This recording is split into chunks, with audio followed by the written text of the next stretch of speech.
नमस्कार, 12 बजे 12 खबर में आप सभी दर्शकों का बहुत स्वागत, अभिनंदन। ये वक्त है आपके शहरों के बारे में अपडेट देने का, आपके गांव के बारे में अपडेट देने का, आपकी विधानसभा में क्या हो रहा है उसका अपडेट देने का, आपकी लोकसभा में क्या हो रहा है उसका अपडेट देने का।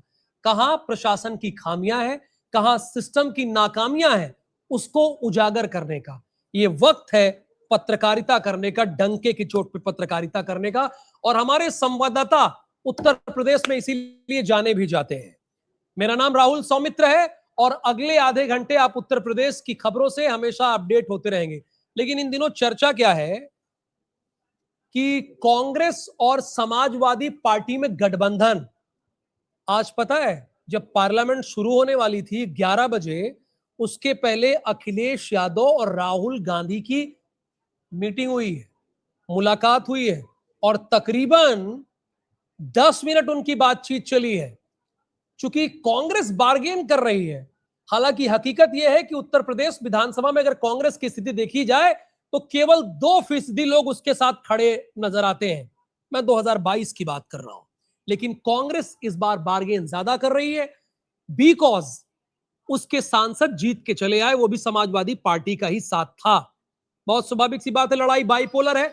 उत्तर प्रदेश में भाजपा बनाम समाजवादी पार्टी, लेकिन कांग्रेस कह रही क्यों ना माहौल बना लिया जाए। पिछली बार हमारे सांसद ठीक ठाक जीत गए थे, बार्गेन कर लिया जाए। तो क्या अखिलेश यादव और राहुल गांधी के बीच जो 10 मिनट वार्तालाप हुई है पार्लियामेंट में, सदन के पहले, क्या गठबंधन को लेकर बातचीत हुई है या हालचाल जाना है, क्या हो रहा है? हालचाल तो कभी भी जान सकते हैं, जाहिर से कोई पॉलिटिकल बात हुई होगी। आप बिना देर किए अपने संवाददाताओं को स्क्रीन पर लेकर आता हूं। अखंड प्रताप राय लखनऊ के हमारे संवाददाता, इंद्रवीर सिंह रायबरेली के संवाददाता हैं, पूर्व पाठक इस वक्त हमारे साथ जुड़े हुए हैं अयोध्या से, जहां पर चंदा चोरी हुई है और इसी वजह से राज्यसभा और लोकसभा की सदन की कार्यवाही 12 बजे तक के लिए स्थगित कर दी गई, क्योंकि विपक्ष चाहता है कि इस पर बात हो।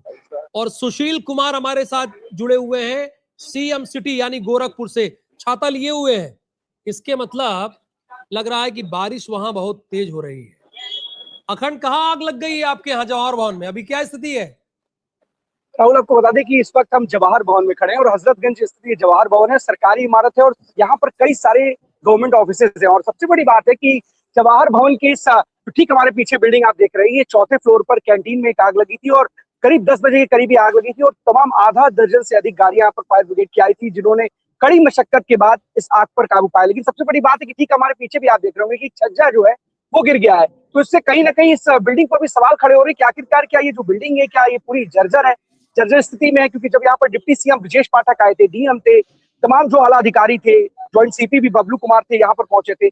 और लेकिन जिस तरीके से जो बिल्डिंग का जो छज्जा गिरा है, जो ठीक हमारे ऊपर भी आपको दिख रहा होगा, एक हिस्सा जो है करीब करीब छज्जे का आधा हिस्सा गिर गया। तो ऐसे में सवाल खड़े हो रहे हैं कि आखिरकार सरकारी इमारत है, तमाम सरकारी दफ्तर है, तमाम लोग यहाँ पर है और सबसे बड़ी बात है कि इस बिल्डिंग में कई जो जब ये हादसा उसके बाद पूरी बिल्डिंग में अफरा तफरी मच जाती है। गनीमत ये रहती है कि इस हादसे में किसी की कोई जनहानि नहीं होती है। लेकिन सबसे बड़ा सवाल है कि आखिरकार सरकारी दफ्तर ही जब सुरक्षित नहीं है तो आखिरकार और जगहों की स्थिति क्या होगी। अभी हाल फिलहाल में देखा था कि राजधानी लखनऊ के एक इलाके में जिस तरीके से एक बिल्डिंग में आग लगती है और 15 लोगों की जान चली जाती है, तो एक छोटी सी बिल्डिंग में आग लगती है और इतने लोगों की जान चली जाती है और सरकारी बिल्डिंग है, जवाहर भवन है। ऐसे में यहाँ पे बड़ी तादाद में जो सरकारी कर्मचारी है वो यहाँ पर रहते हैं और इस तरीके से यहाँ पर ट्रेजरी विभाग का ऑफिस है, नीचे एसबीआई का बैंक है, तमाम लोग हैं और कैंटीन में इस तरीके से आग लगना अपने आप में सवाल खड़े करता है। और फिर सवाल यही है कि आखिरकार किस तरीके से जो तमाम ये जो सरकारी इमारतें हैं, क्या ये सुरक्षित है लोगों के लिए, कर्मचारियों के लिए, क्योंकि तमाम बड़े अधिकारी से लेकर के तमाम कर्मचारी यहाँ पर बैठे रहते हैं। और इस तरीके से इस बिल्डिंग में आग लगना अपने आप में कई सवाल खड़े कर रहा है कि क्या ये जो सरकारी इमारतें हैं ये भी कर्मचारियों के लिए, अधिकारियों के लिए सुरक्षित है। किस तरीके से आग लगी है। और आप सोचिए, सुबह का दफ्तर होता है और 10 बजे करीब तमाम जो लोग होते हैं इस दफ्तर में आने लगते हैं। लेकिन गनीमत ये रही कि उस वक्त दफ्तर खुलने का समय था, दफ्तर में कई ज्यादा लोग मौजूद नहीं थे, लेकिन आग लगने के बाद अफरा तफरी का माहौल मच गया। तमाम जो गाड़ियां थी जो कैंपस के अंदर, सेफ है नहीं फिलहाल बिल्कुल राहुल, इसमें किसी तरह की कोई जनहानि की कोई खबर नहीं आई है। सबसे बड़ी बात थी कि तमाम बड़े आला अधिकारी मौके पर पहुंचे और उन्होंने तुरंत यहाँ पर राहत एवं बचाव कार्य शुरू कर दिया। यहाँ पर जो फायर ब्रिगेड की गाड़ियां थी वो भी पहुंची। कुछ लोगों का आरोप था कि कुछ देर बाद पहुंची, लेकिन इतना जरूर था कि डिप्टी सीएम ब्रजेश पाठक भी आए थे, ज्वाइंट सीपी भी थे, डीएम थे और लखनऊ की जो मेयर थी सुषमा खरकवाल वो भी यहाँ पर पहुंची थी। सबसे बड़ी बात है कि इस पूरे हादसे में, इस इस आग की घटना में किसी तरह की कोई जनहानि नहीं हुई। राहुल, ठीक है, धन्यवाद अखंड प्रताप राय। लेकिन स्क्रीन पे थोड़ी देर बने रहिएगा आप हमारे साथ। हमारे साथ अपूर्व पाठक भी हैं। अपूर्व पाठक, क्या हो गया अयोध्या में चंदा चोरी को लेकर? पता है आज लोकसभा और राज्यसभा 1 घंटे के लिए स्थगित हो गई है, पता है? क्या खबर है इससे जुड़ी हुई, या कोई आप बड़ी खबर आप बताएंगे हमारे दर्शकों को अयोध्या से? एक्सक्लूसिव न्यूज, क्योंकि आप हमारे स्टार संवाददाता हैं, तो कोई बड़ी खबर बताइए आप।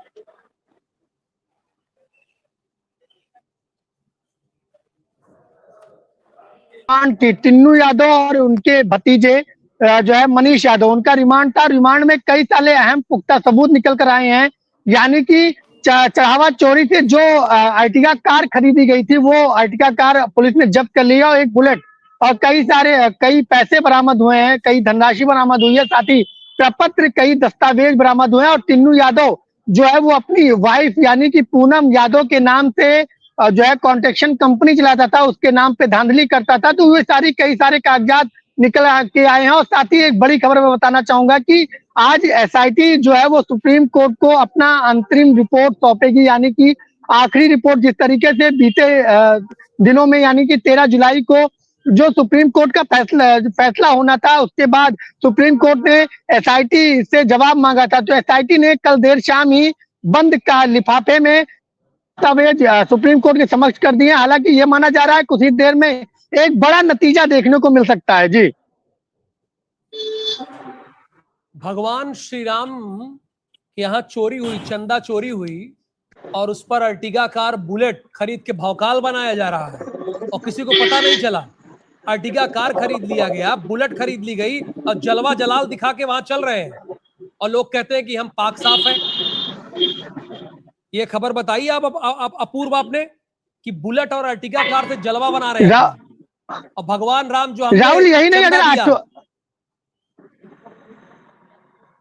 और क्या हुआ बताइए। हाँ बिल्कुल राहुल, मैं बताना चाहूंगा कि अगर 8 आरोपियों की बात करें तो 3 गाड़ियां बरामद हुई हैं।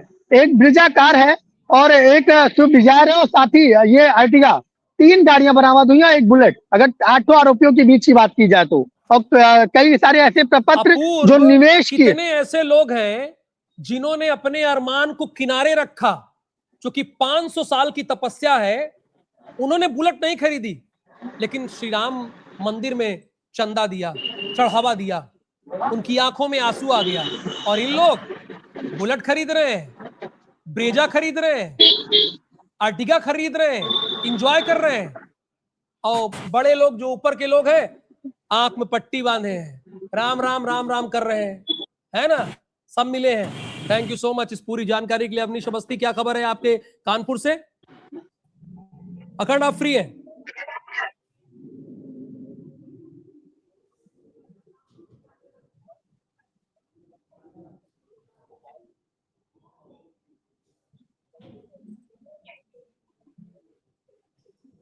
पीसीआर टीम चेक कीजिए कि अवनीश की आवाज आ रही है कि नहीं आ रही है।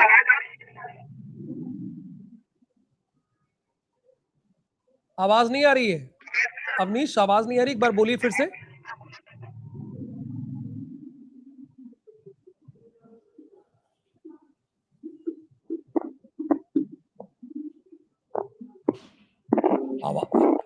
कौन हो गया भाई, किसकी इतनी हिम्मत है कि अवनीश अवस्थी की आवाज आने से रोक ले?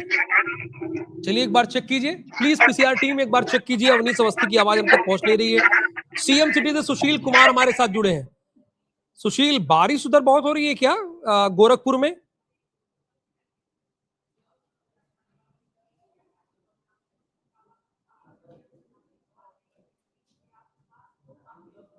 राहुल, सुबह से अगर बात करें तो कल से रात से लगातार जो बारिश शुरू हुई है, आप तस्वीरें देख सकते हैं ठीक मेरे पीछे कि किस तरीके के आलम है। लगातार बारिश की वजह से जो है जो जनजीवन है जो है अस्त व्यस्त हो चुका है जनजीवन, और निश्चित रूप से लोगों की रफ्तार थम सी गई है। हाँ, ये जरूर है कि ये पानी जो है, ये बरसात किसानों के लिए काफी लाभदायक है, और किसानों के चेहरे काफी खिले हुए हैं, और किसान सुबह से ही जो है अपने खेतों में काम करते हुए नजर आ रहे हैं।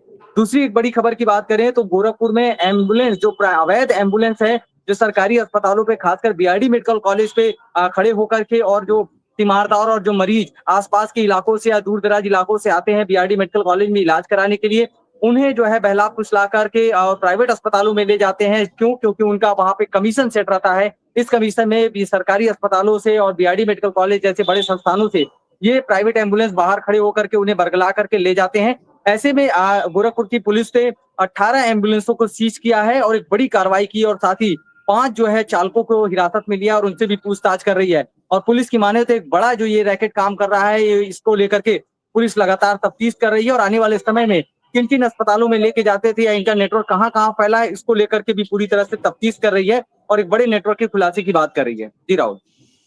धन्यवाद आपका इस पूरी जानकारी के लिए। सीएम सिटी में अवैध एम्बुलेंस चल रही थी कमीशन के चक्कर में कि कमीशन लिया जाए प्राइवेट हॉस्पिटल में इलाज। पुलिस ने कार्रवाई की और सभी 18 एम्बुलेंस को सीज किया गया। अब इसके नेक्सस को तोड़ने की बारी है। इंद्रवीर, रायबरेली से क्या खबर है? आज की बड़ी खबर क्या है? और राहुल, अगर रायबरेली की बात करें तो कोतवाली नगर लालगंज पड़ता है, तहसील लालगंज भी। और रायबरेली से महज सदर से अगर बात करें तो 35 किलोमीटर दूर लालगंज कोतवाली है। वहां पर एक 2 दिन से अज्ञात महिला जो है इनके ढूंढ रहे थे इनके परिजन। और इसमें सबसे बड़ी बात ये थी कि थाने में कोई तहरीर नहीं की गई थी। इनका आज जो है लालगंज कोतवाली क्षेत्र के अंतर्गत मलपुरा निवासी है ये, और 50 वर्षीय रेशमा। इनका जो है एक, मैं अगर बात करूं तो सुदन खेड़ा वहीं पे है, तो सुदन खेड़ा तालाब है, उसी तालाब में इनका शव बरामद हुआ है सुबह सुबह अभी। और इस पर वहां पे एसएचओ प्रमोद कुमार सिंह से जब IBC 24 की बात हुई तो उन्होंने बताया कि इस पे कोई तहरीर नहीं मिली थी। 2 दिन से ये महिला गायब थी और आज इनका शव मिला है सुबह सुबह वहां पर। और पुलिस ने पहुंचकर उस बॉडी को निकलवाया है मदद से लोगों की, और जो पुलिस के अपनी और विभाग के लोग हैं उनके सबकी मदद से, और इसको पोस्टमार्टम के लिए भेज दिया गया है। अब आगे उनकी जो अपनी विधिक कार्रवाई की जा रही है। अभी तक पुलिस ने किसी तरीके को इसको नहीं कहा, पोस्टमार्टम आने के बाद ही किसी तरीके का खुलासा हो पाएगा। लेकिन इनकी पहचान जो हुई है 2 दिन से गायब महिला रेशमा बताई जा रही है। रेशमा भानो इनका पूरा नाम है। और ये सुदन खेड़ा की जो है तालाब में मिली है इसकी डेड बॉडी ऊपर आते हुए पानी में। और उस तरीके से अभी लालगंज पुलिस वहां पे त्वरित एक्टिव है और जिस तरीके से अपनी कार्रवाई है, जो पुलिस की अपनी तमाम सारी कार्रवाई है, वो सब इस पर देखने को मिल रही है। Thank you so much Indraveer Singh इस पूरी जानकारी के लिए आपका। रोहित तिवारी हमारे साथ हैं, आदर्श गुप्ता हैं और अवनीश अवस्थी हैं। प्लीज इन तीनों को स्क्रीन पर लेकर आइए। जब मैं बात करूंगा तो एक को स्क्रीन पर लेकर आइएगा। हमारे साथ अवनीश अवस्थी। अवनीश, अगर आपको मेरी आवाज मिल रही है तो मैं आपकी कानपुर की खबर जानना चाहता हूँ। एक बार आपसे फिर कोशिश किया था लेकिन बातचीत नहीं हो पाई थी।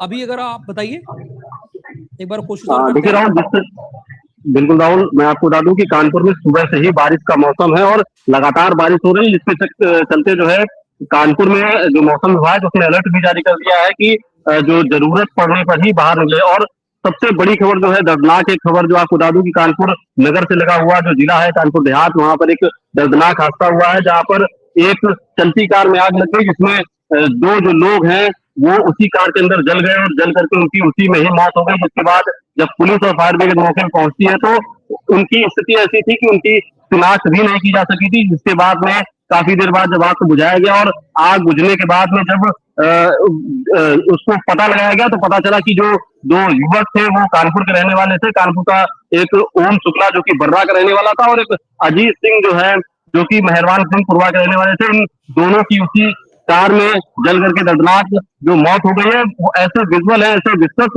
विजुअल है जिनको हम दिखा भी नहीं सकते। जो हालात थे वहां के वो काफी दर्दनाक थे। पुलिस ने सबों को पोस्टमार्टम के लिए भेज दिया था और जो हाईवे जगह को वो औरैया और कानपुर देहात कानपुर नगर को जोड़ता है, तो उस हाईवे से जो कार थी जो आज से जल करके पूरी क्षतिग्रस्त हो गई थी, उसको हटा करके यातायात सुगम किया गया। राहुल, धन्यवाद अवनीश अवस्थी आपका इस पूरी जानकारी के लिए। मौसम विभाग ने अलर्ट जारी किया और साथ ही चलती कार में आग लगी। अवनीश ने 2 खबर बताई है। आदर्श गुप्ता, क्या खबर है हरदोई से? देखिए राहुल, आज हम बताना चाहेंगे हरदोई जनपद से करीब 45 किलोमीटर दूर पाली थाना क्षेत्र के अंतर्गत सूबे के मुख्यमंत्री योगी आदित्यनाथ का आगमन हो रहा है। और ये कहीं ना कहीं पर 2027 की चुनाव को लेकर देखा जा रहा है। और यहाँ का हरदोई प्रशासन जो है अलर्ट मोड पर हो गया है। तो पाली क्षेत्र में पहुंच कर वहीं पर ADM, SDM एवं थाना अध्यक्ष जाकर वहां पर गहन निरीक्षण करें ताकि मुख्यमंत्री योगी आदित्यनाथ के आगमन पर किसी प्रकार की कोई अप्रिय घटना न घटित हो, उसको लेकर वहां गहन जांच चल रही है। और उनको लेकर आगमन की तैयारियां हो गई हैं। अभी क्योंकि डेट कंफर्म नहीं हुई किस दिन आ रहे हैं, लेकिन उनके आने से पहले ये सारी तैयारियां चुस्त एवं दुरुस्त कर ली गई हैं। जी जी जी राहुल। तो दौरा कब होना है आदर्श सीएम का? सीएम का दौरा को लेकर अभी कोई डेट फाइनल नहीं हुई है, लेकिन वहां पर अभी जो सीएम का दौरा है उसको लेकर तैयारियां जरूर शुरू हो गई हैं। डेट फाइनल नहीं हुई है और जी तैयारी शुरू हो गई है। जी जी जी ठीक है, मतलब डेट तो तय होनी चाहिए ना। आप हमारे तेज जी तर्रा जी रिपोर्टर हैं, ऐसी खबर जी। ब्रेक कीजिए जो हरदोई की जनता का भला हो, पता हो, उनको देखिए इन्फॉर्मेशन हो। तो देखिए डेट तय होनी देखिए चाहिए राहुल ना। जी, वहां क्या खबर सूचना है? आप लक्ष्य ये में खबर क्यों ब्रेक कर रहे हैं? ये स्क्रीन पर खबर खबर क्यों इसलिए ब्रेक कर रहे हैं? क्या हो रहा है वहां पे? खबर कुछ इसलिए खामी है, गड़बड़ी खबर है? नहीं नहीं, खबर इसलिए हम ब्रेक कर रहे हैं क्योंकि वहां पर अधिकारी लोग जाकर वहां पर जो है जहां पर सीएम योगी का हेलीपैड बनेगा और जहां पर वो आएंगे वहां पर सुरक्षा व्यवस्था को देखते हुए उनकी वहां पर तैयारियां चल रही हैं। जी जी राहुल। नहीं, तैयारी चल रही है तो रूटीन काम है आदर्श, ये रूटीन वर्क है। जी जी रूटीन वर्क होने दीजिए ना। हम जी आईबीसी है। जी जी आईबीसी रूटीन रूटीन को फॉलो नहीं करता, जी डंके की जी चोट पे पत्रकारिता करता है। जो आपका अंदाज है वो बनाए रखिए, और जो हमारे जी जी। संवाददाताओं का अंदाज है। रूटीन खबर ओवर हम लोग फॉलो थोड़ी करने के लिए आए हैं यार। रूटीन खबर चलिए फॉलो नहीं, ठीक है। ठीक है। जी माननीय सीएम का दौरा होगा, कवर करेंगे, कोई खामी होगा ब्रेक करेंगे, बताएंगे प्रशासन को। जी वो जी चेक कर रहे हैं, करने दीजिए, उनका काम है। Thank you so much. जी जी। ज्ञानेंद्र, क्या खबर है? प्रतापगढ़ नरेश कहने पे नाराज ना हो जाइएगा आप। हाँ बताइए, क्या खबर है? बिल्कुल राहुल, देखिए प्रतापगढ़ से खबर बड़ी है जो अब महत्वपूर्ण रखती है, इसलिए क्योंकि देखिए प्रतापगढ़ अपने आप में एक तरीके से जाना जाता है। आपने एक दिन बात कही थी कि लाल गोपालगंज कुंडा के राजा है और विधायक है, लाल गोपालगंज की रोड अभी तक नहीं बनी है। लेकिन वहां से हट करके मैं आपसे एक बात करता हूँ। आप भी कुंभ में थे, हम भी कुंभ में थे, दोनों लोग। कुंभ और अयोध्या को कनेक्ट करने वाला सिर्फ अगर बात करें तो दो जिले पड़ते हैं। वो है पहला, अगर वो है संगम नगरी से अगर कोई पहला जिला पड़ता है वो है प्रतापगढ़। सबसे महत्वपूर्ण जिला पड़ता है क्योंकि सबसे बड़ी किलोमीटर में आता है। और उसको हाँ उसके जाने के लिए सबसे महत्वपूर्ण रास्ता है शहर के बीचों बीच से आप गुजर सकते हैं। 2014 में जब सरकार बनी थी, मुझे अच्छी तरीके से याद है कि हरिवंश सिंह जो यहाँ के सांसद थे अपना दल के, उन्होंने पहली बात तो प्रतापगढ़ से प्रयागराज की दूरी का जो समय ज्यादा जाता था उसमें 2-3 घंटे का समय जाता था, वो मात्र 45 मिनट का कर दिया। 4 लेन उन्होंने पास कराया। जो जाने जाती थी 4 लेन आने के बाद से वो जान जाने की जो संख्या थी वो कम हुई।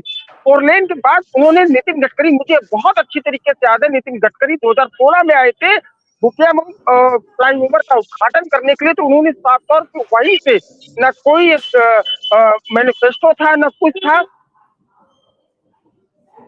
इसलिए हाँ रामगमन मार्ग जो लाल गोपालगंज होके जाता है सीधे चित्रकूट से अयोध्या के लिए कनेक्ट करता है, और साथ तौर पर शहर को 4 लेन करने के लिए वही हरे मन से उन्होंने ऐलान किया था कि 1000 करोड़ की लागत से जो 12 किलोमीटर का रेंज है वो 1000 करोड़ की लागत से तैयार होगा। 2016 की बात बता रहा हूँ।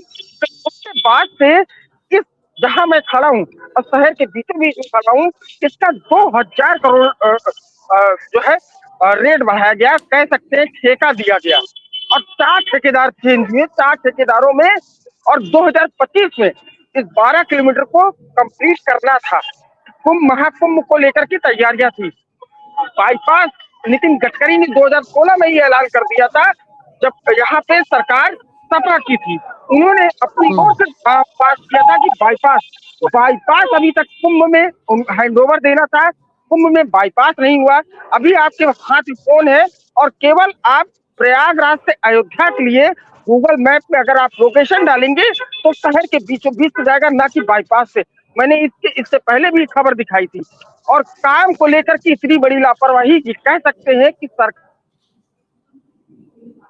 जो ठेकेदार है, जो इंजीनियर है, वो शपथ लगा रहे हैं। इस तरीके से सरकार को अब ये कहा जा रहा है, जो कल शाम को मेरे पास जानकारी आई थी 7-8 बजे के तो आसपास, ये कि ये नेशनल काम हाईवे का 2027, डिपार्टमेंट है, नितिन गडकरी जी का डिपार्टमेंट है।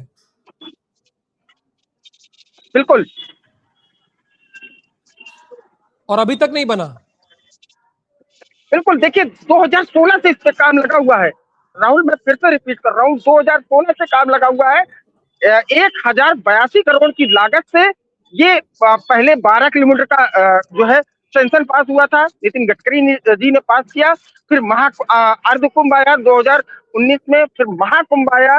महाकुंभ के 2 साल पहले 2080 करोड़ की लागत से 12 किलोमीटर का ये पूरा पास कराया गया, जिसमें साफ तौर पे कहा गया कि 2025 में इस पूरी 4 लेन 12 किलोमीटर की सड़क को जो शहर से कनेक्ट करती है, आप इसे कंप्लीट करके देंगे। और साथ में उसी ठेकेदार को जो बाईपास तकरीबन 13 किलोमीटर का बाईपास है। ज्ञानेंद्र, मैं आपकी बात समझ गया। माननीय नितिन गडकरी जी, आप तो जो कहते हैं वो करते हैं, आप तो जो कहते हैं वो करते हैं ना। 1082 करोड़, 2080 करोड़, ये पैसे का लेखा जोखा है। 2016 से आपने कमिटमेंट किया था, 2026 हो गया। हमें आप पर शक नहीं है सर। ये क्या कर रहे हैं नीचे वाले अधिकारी? ये नपने चाहिए कि नहीं नपने चाहिए? जो आपने कमिटमेंट किया, आप पर जनता यकीन करती है कि नितिन गडकरी जो कहते हैं वो करके दिखाते हैं। ये लेकिन पलीता कौन लगा रहा है? ये रोड क्यों अब तक नहीं बनी है? भाई शहर के बीचों बीच से जा रही है और आपने कमिटमेंट कुछ और किया था। तो नितिन गडकरी जी, आपके नीचे काम करने वाले जो अधिकारी ठेकेदार हैं वो आपको सीरियस नहीं ले रहे हैं, जबकि आपको देश सीरियस लेता है कि आप जो कहते हैं वो करते हैं। देश सीरियस ले रहा है आपको, लेकिन ये लोग नहीं ले रहे हैं। रिव्यू मीटिंग जरूरी है सर, बहुत जरूरी है रिव्यू मीटिंग, वरना जनता क्या सोचेगी आपके बारे में। थैंक यू सो मच, धन्यवाद। ज्ञानेंद्र, कुछ कहना है कि हो गया आपका? चूंकि 2 रिपोर्टर और वेट कर रहे हैं। बिल्कुल बिल्कुल, एक चीज और हाँ कह लीजिए। बाजार में एक फ्लाईओवर का राजकुमारी रत्ना सिंह सांसद थी, उन्होंने MLC, बिल्कुल राजा भैया के करीबी अक्षय प्रताप सिंह सांसद थे, उन्होंने कई बार आए गए हैं। ना हो, पहले जाम बहुत लगता था। 2014 में हरिवंश सिंह सांसद बने, उन्होंने अपने बजट, अपने कोषाधिकार से उस फ्लाईओवर को पास आउट कराया। तो नेताओं के राजनीति के चक्कर में अभी तक उसका उद्घाटन नहीं हो पाया। और वही राजनीति अब प्रतापगढ़ में इस सड़क को लेकर के है कि 4 लेन कंप्लीट नहीं होने दिया जा रहा। मैं साफ तौर पे नाम लेने में मुझे कोई गुरेज नहीं। पूर्व मंत्री राजेंद्र प्रताप सिंह मोती सिंह, और दूसरा नाम है 5 साल से नगर पालिका पे कब्जा किए हुए भी हार गए ना, मोती सिंह के चुनाव हार गए बेचारे। बिल्कुल है ना, मंत्री थे, चुनाव हार गए, बचा नहीं पाए अपनी सीट, है ना। तो इन लोगों को जनता सबक सिखाएगी। और माननीय नितिन गडकरी जी, एक बार फिर से मेरा आग्रह है कि देश आपको बहुत सीरियस लेता है, प्रतापगढ़ की जनता भी आपको बहुत सीरियस लेती है, लेकिन सर जो आपके नीचे के अधिकारी है ना, सब गुड़ गोबर करने पे लगे हैं। एक बार रिव्यू मीटिंग कर लीजिएगा sir, please. Thank you so much. Jitendra, Rohit और SP सिंह हमारे साथ जुड़े हुए हैं। इन तीनों को स्क्रीन पर लेकर आइए। और रोहित कहाँ खड़े हैं भाई, आप कहाँ पे मौजूद हैं? आप, आपके पीछे बड़ी बिल्डिंग दिखाई दे रही है मुझे, कहाँ मौजूद है? हाँ बिल्कुल राहुल, मैं इस समय जनपद हमीरपुर सरीला तहसील स्तर पर मौजूद हूँ। और हमीरपुर से जो आज खबर है राहुल, बहुत ही दुखद खबर है। हमीरपुर जनपद के राठ कस्बे की दीवानपुरा की एक रहने वाली 22 वर्षीय नीट की छात्रा ने जहरीला पदार्थ खा करके आत्महत्या कर दी। वो लगातार पिछले कई वर्षों से कोटा में रहकर के नीट की तैयारी कर रही थी, लेकिन अभी हाल में ही नीट का पेपर लीक हुआ। उसके बाद जो उनके पिता का आरोप है वो मैं बता रहा हूँ कि तुरंत कम समय में दोबारा फिर से परीक्षा होने के कारण उसके जो नीट में एग्जाम में जो अंक कम आए, जिसको लेकर के वो मानसिक रूप से काफी तनाव में रह रही थी और उसने सुसाइड कर ली है। जहरीला पदार्थ खा करके अपने जीवन को समाप्त कर दिया, जिससे कहीं ना कहीं इस खबर से पूरे जनपद में शोक की लहर है। और पिता के आरोप हैं कि सरकार की वजह से उनकी बेटी की जान गई है। तो ये जो खबर है बहुत ही दुखद है राहुल।